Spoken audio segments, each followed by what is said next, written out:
मैं आचार्य पंडित दिनेश शास्त्री पुनः आपको इस अपने YouTube चैनल पर स्वागत करता हूं और सभी को आशीर्वाद देता हूं।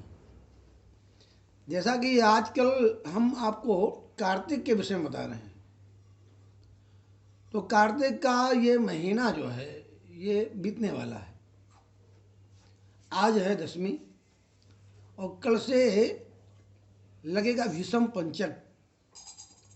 तो भीषम पंचक के विषय में शायद जानकारी किसी को हो किसी को ना हो, तो मैं अपने इस चैनल के माध्यम से सभी को बताना चाहूँगा कि कल से क्या नियम करना चाहिए जिससे कि पूरे कार्तिक के महीने का न किया हुआ व्रत या नियम जो भी आपने आज तक नहीं किया उसकी पूर्ति हो जाए और आप लोग पूरे कार्तिक का फल प्राप्त कर सकें।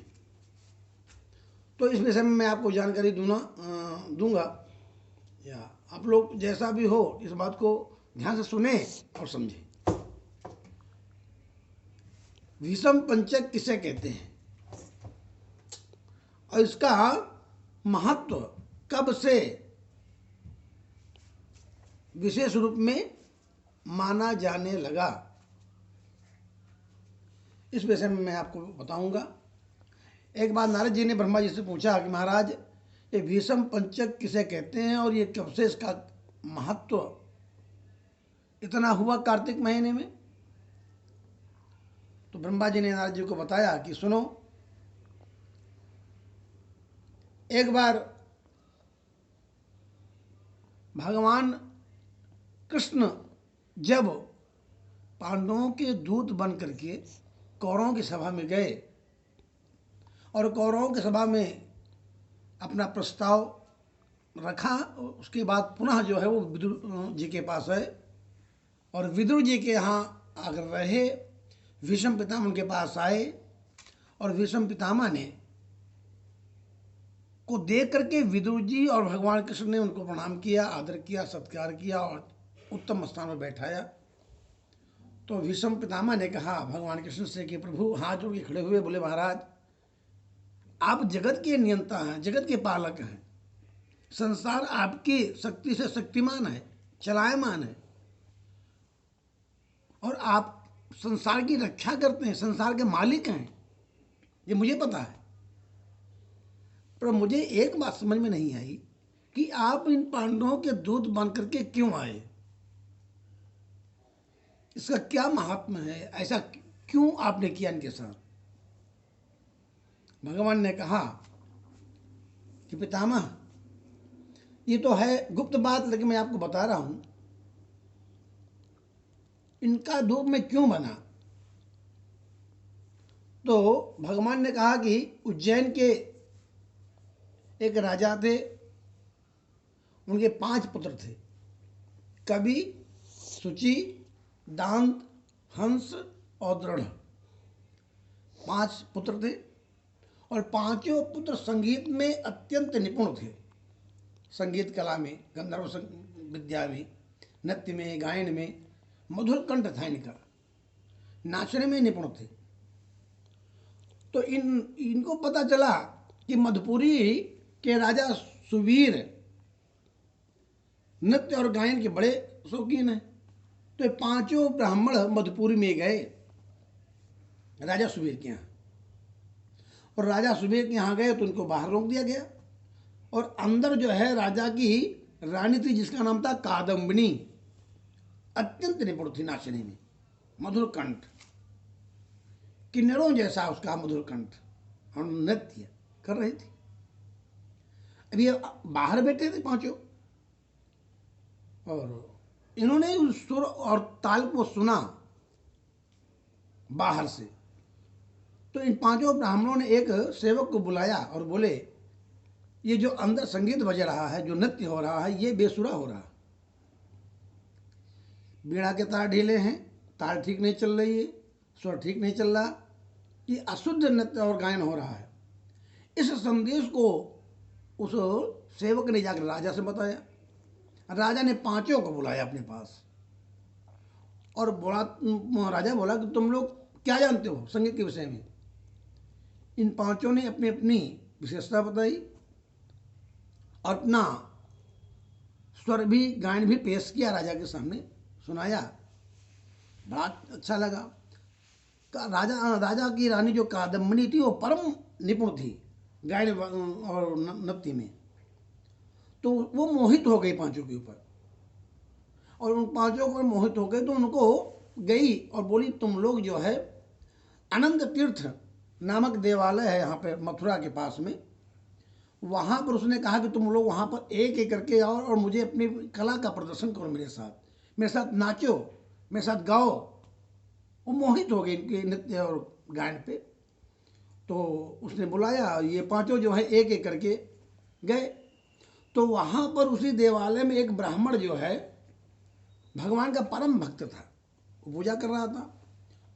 और भीषम पंचक के दिन ही, इस दृष्टांत को इसलिए दे रहा हूँ कि आप लोग समझें, भीषम पंचक के दिन ही वो ब्राह्मण जो है वहाँ पर देवालय में बैठ करके भगवान की पूजा में लगा था।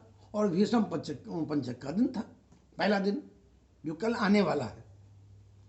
तो कवि नामक ब्राह्मण गया और वहाँ पर रानी के पहुँचने के पहले ही पहुँच गया। उस ब्राह्मण को पूजा पाठ में देखा तो वो कवि नामक ब्राह्मण भी उस ब्राह्मण के साथ पूजा में लग गया, कथा में लग गया, सुनने लगा और सारा कृत्य देखने लगा, और उसको बड़ा अच्छा लगा और भगवान की पूजा करने लगा। जब तक रानी आ गई, रानी भी पूजन में शामिल हुई और उसने भी वीणा उठाई और गायन शुरू कर दिया, और उस ब्राह्मण ने भी गाया, और भगवान की भक्ति करते करते सारी रात बीत गई। उनका जो कामांध, जो काम के वश होकर के उस रानी ने ब्राह्मण को बुलाया था, वो भाव बदल गया, उनका ध्यान भगवान में चला गया।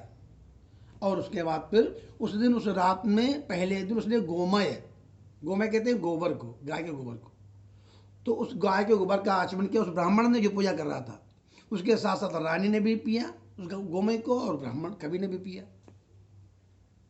इस तरीके से प्रथम दिन गोमय पिया और कवि गया, सुबह सारी रात बीत गई, अपने सारे धन को दान कर दिया और वो भगवान का ध्यान करके और भगवान की भक्ति में मस्त हो गए। ऐसे दूसरे दिन शुचि गया, शुचि नामक ब्राह्मण, उसके साथ भी वही हुआ। और दूसरे दिन द्वादशी को उसने गोमूत्र पान किया ब्राह्मण के साथ, रानी भी, गायन वादन सब कुछ हुआ, लेकिन भगवान की भक्ति में उसने भी रात बीत गई। शुचि नामक ब्राह्मण भी गया, उसने भी अपना सब दान पुण्य करके वो भी भगवान के भक्त हो गया। उसके बाद दृढ़ नामक ब्राह्मण गया, तीसरे दिन दृढ़ नामक बालक गया ब्राह्मण, उसने भी ब्राह्मण के साथ वही काम किया जो ब्राह्मण पहले दिन कर रहा था। गायन वादन पूजन किया, रानी भी करती रही, नाचती रही, गाती रही, भगवान की भक्ति में सारी रात बीत गई। उस दिन उसने गो दूध का पान किया, पहले गोमय, उसे दूसरे ब्राह्मण में गोमूत्र, तीसरे ने गोदूध का पान किया, और उसके बाद फिर चलाया, उसने भी दान कर पुण्य कर दिया। चौथा ब्राह्मण गया दांत नामक, वो भी गोदधि का पान किया और सारी रात भक्ति पूजा में लगा रहा। उसके बाद वो भी आया, सब दान पुण्य कर दिया, चला गया, वैराग्य को प्राप्त हो गया। उसके बाद फिर आया हंस नामक ब्राह्मण, उसने गोघृत का पान किया 5वें दिन पूर्णिमासी को, तो वो भी वैराग्य को प्राप्त हो गया, भगवान की भक्ति में प्राप्त हो गया। और ये पांचों ब्राह्मण इस शरीर को छोड़ करके दूसरे जन्म में पांडव के रूप में उत्पन्न हुए, पैदा हुए, और उसके बाद इनको मैंने अपना, इनका दास बनना इसीलिए स्वीकार किया कि इन्होंने बहुत बड़ा त्याग और मेरी भक्ति किया, जागरण किया, और भीषम पंचक का व्रत किया, और ये जो कादम्बनी नामक जो रानी थी वो द्रौपदी के रूप में प्राप्त हुई। तो इस भीषम पंचक का प्रभाव मैं आपको इसलिए दृष्टांत को दिया हूँ कि आप लोग समझें। और मेरा तो यही आप लोगों से अनुरोध है और निवेदन है कि आप लोग कृपा करके 5 दिन का नियम जरूर करें। इस तरीके से पहले दिन गोमय, गोमूत्र, गोदूध, गोघृत और गो का दही का पान करें, और अगर ना हो सके 5 दिन तो 3 दिन करें, और 3 दिन भी ना अगर हो सके तो 1 दिन रात्रि का जागरण करें, सारी रात का और सारे दिन का भगवान का भजन करें, भक्ति करें, भूमि पर सोएं, जमीन पर सोएं, और कम बोलें। ज़्यादा बोलने से जबान में अशुद्धि होती है, अपने इंद्रियों में विकार उत्पन्न होता है।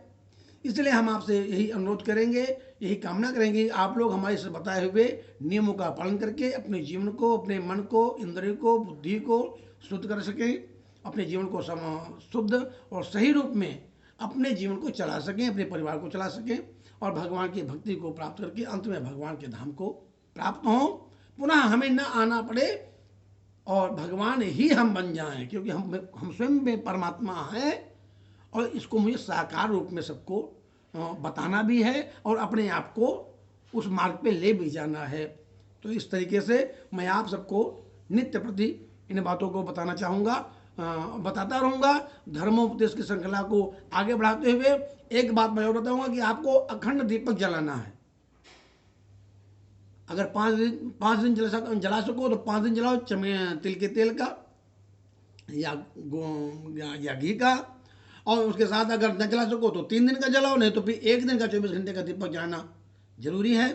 और बाकी बातें हम आपको फिर बताते रहेंगे। आपसे यही अनुरोध है, यही कामना कि आप लोग हमारे चैनल को सब्सक्राइब करते रहें, लाइक करते रहें, शेयर करते रहें।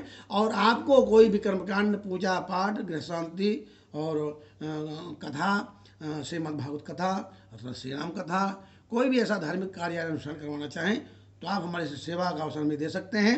हम आपके साथ जुड़े रहेंगे और इसी कामना के साथ भगवान आप सभी को सुखी रखे, सभी कोई अपना जीवन अच्छी तरीके से भगवान के साथ मिलकर के और जीते रहो और भगवान की भक्ति पूजा करते रहो और आप लोग मस्ती का जीवन जिए। और मेरा शुभ आशीर्वाद है, आप लोग खुश रहें, मस्त रहें। नमस्कार।